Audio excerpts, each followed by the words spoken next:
نشست یا خود سمینار بخشیده به همکاری جوانان با مقامات داخلی در مبارزه با افراطگرایی که در قرارگاه کتابخانه ملی تاجیکستان با شرکت نمایندگان همه منطقه‌های کشور تشکیل شده بود، اساساً به جلوگیری از گرویدن جوانان به سازمان‌های اکستریمیستی اختصاص یافته بود.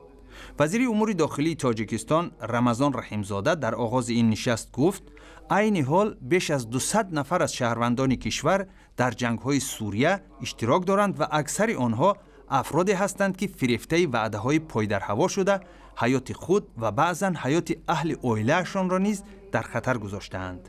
رحیمزاده افزود که در داخل جمهوری نیز شماره جوانان شریک در گروه‌های افراطی رو به افزایش است. اگر در سال 2012 در میکروس جمهوری 33 نفر افراد تشکیلات تروریستی و اکستریمیستی دستگیر کرده شده باشند، در سال 2013 و 2014 و 3 ماه اول سال جاری 225 نفر برای ثابت نمودن 12500 جنایت روان تروریستی و اکستریمیستی داشته معین و بازداشت شده. در حاشیه سمینار دولت نظرف، معاون سردار خدمات جلوگیری از حقوق ویرانکنی بین نابالغان و جوانان وزارت امور داخلی تاجیکستان به سوالهای خبرنگاران و از جمله خبرنگاران رادیوی آزادی پاسخ داد.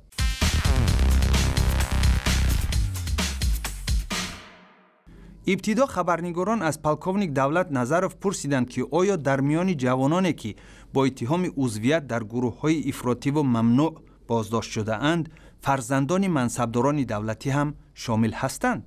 شخصان منصبدار خوشبختانه تعلیم تربیت فرزندان رو بجا موندن، تحت نظارت است قرار دارند و از این گونه کشت اهالی و حزب حرکت افراطگرایی به قید گرفتن شده انجام دادند.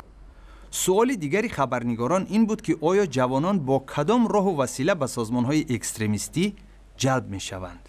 جوانان به حزب حرکت‌ها شامل می‌شوند که در قلمرو جمهوری تاجیکستان شامل نمی‌گردند. آنها دور از نظارت پدر مادر یا والدین یا نزدیکانشون در مهاجرت مهنتی از قلمرو دیگر دولت‌ها علل خصوص از قلمرو فدراسیون ریاست به حزب حرکت‌های افراطگرا جلب گردیده شامل می‌گردند. و بالاخره خبرنگاران سوال کردند که آیا در بین نورسان هم حادثه‌های عضویت در سازمان‌های اکستریمیستی جای داشته است؟